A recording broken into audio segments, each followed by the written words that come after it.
We are on a lot of Zoom calls lately. But my question is, are you doing the three things you must do before you get onto a Zoom call to make sure that your Zoom call turns out the way you want it to? We're going to talk about that today.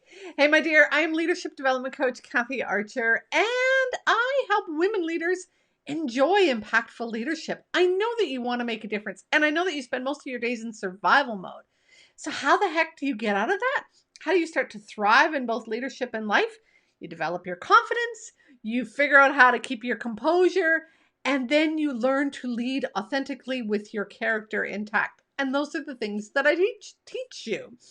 So today I want to talk about these Zoom call meetings and how to be more confident in them. Some things that are going to help you be more composed when stuff happens. And that last one about character, I really want to hit on. In this week's podcast, I talked about the three virtual meeting no-nos. And so make sure you head over. The link is in the notes. Make sure you go listen to that. But after I recorded that podcast, I thought, oh, but there's also some things before we get on to the virtual meeting that is really important. So I'm going to talk about aesthetics. I'm going to talk about distractions. And I'm going to talk about character. Now, the first two I'm going to go over pretty quick because you already know these, and you're probably handling these ones just fine. But in terms of aesthetics, it's how things look. And I want you to think about your house is messy or your office is messy sometimes, and things happen, and that's okay. What I want you to think about is there anything that I need to tidy up, clean up? And it doesn't matter. Like, I just kind of move everything out of the view. You can sort of see these papers here. I can move those out of the view, but don't make it too perfect, right? Clean up your aesthetics. If you're at home, make sure that, there's no dirty socks. Often you'll see my slippers in the corner. That's a part of who I am. And so that's something that I don't move out of the way typically. What I do, though, is I move the screen a little bit because right across from my office is the bathroom. I don't think you want to see the bathroom in the background. So just being aware of what's in your background is really important. So that's the aesthetics piece. Oh, and the other part about aesthetics is sound. I don't think you can see it. I have a diffuser that hums in the background.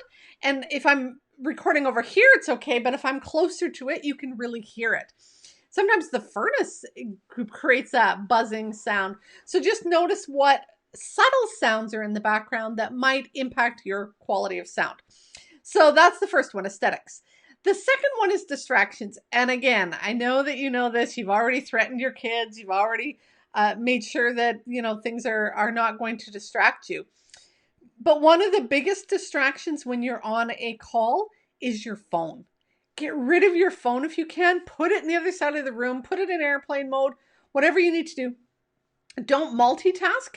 Don't have your email open in the middle of a Zoom call because we can tell. And so making sure that those kind of distractions are out of the way is really, really important. So aesthetics, distractions, and then the third one is your character.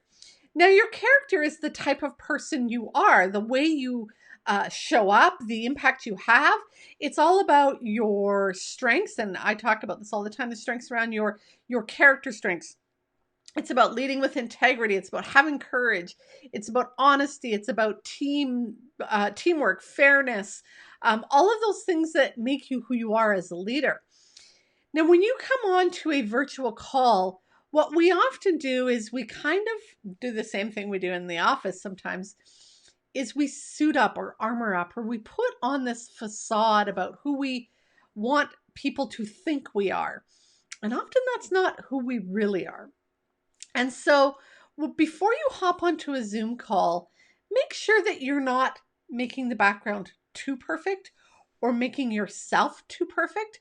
One of the things that we want from our leaders is a level of vulnerability.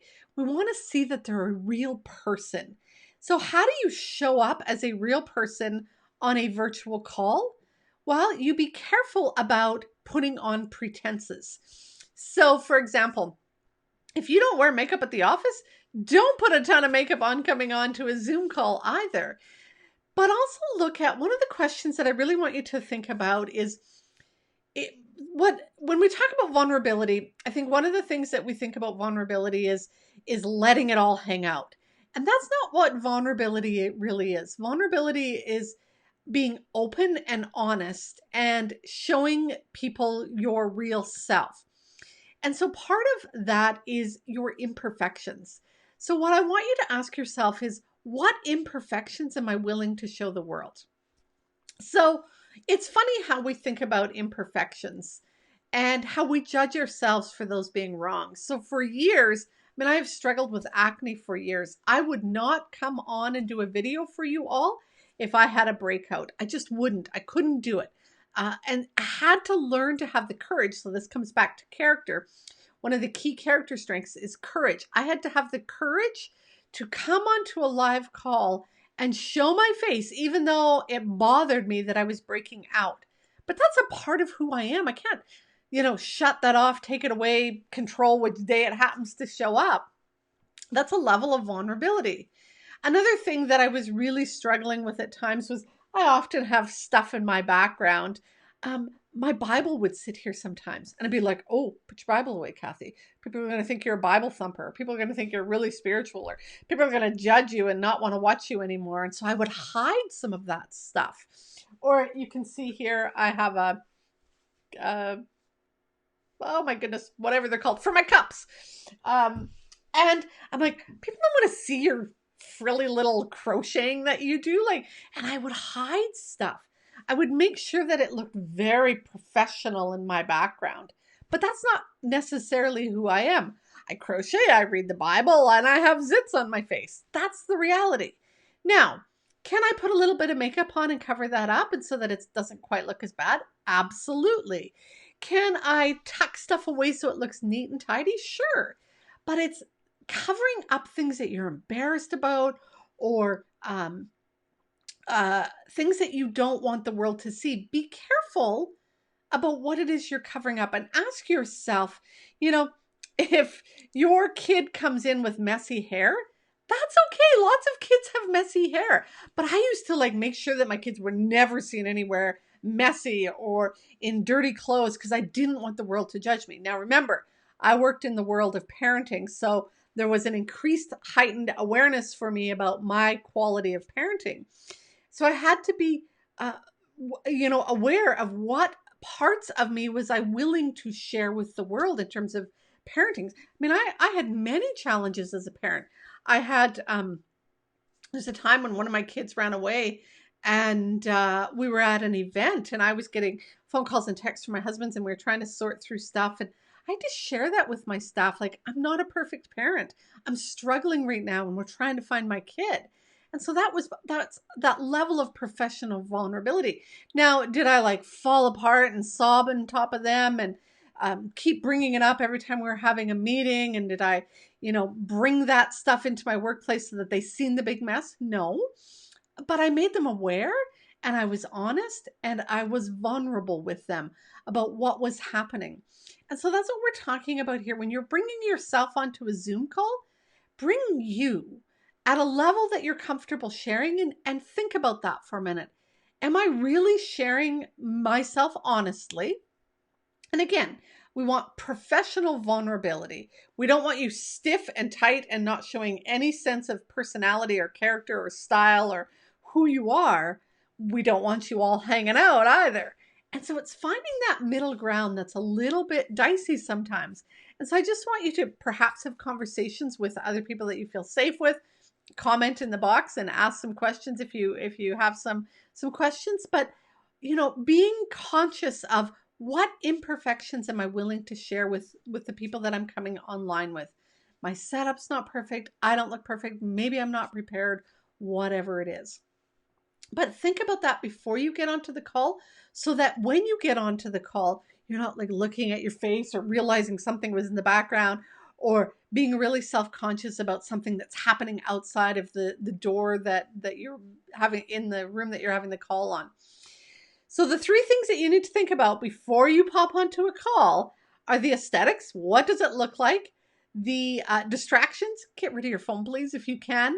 And then, who am I bringing to the meeting? Is it really myself? And have I tried to cover up or hide things that are really a part of who I am? So that's your character. Aesthetics, distractions, and character. Now, if you pop over to episode 6 of the Surviving to Thriving podcast, You're going to hear about 3 virtual meeting no-nos as well. So make sure you go listen to that. And you can find that on all of your favorite podcast apps, or just go to kathyarcher.com/podcast and you can find the latest episode there as well.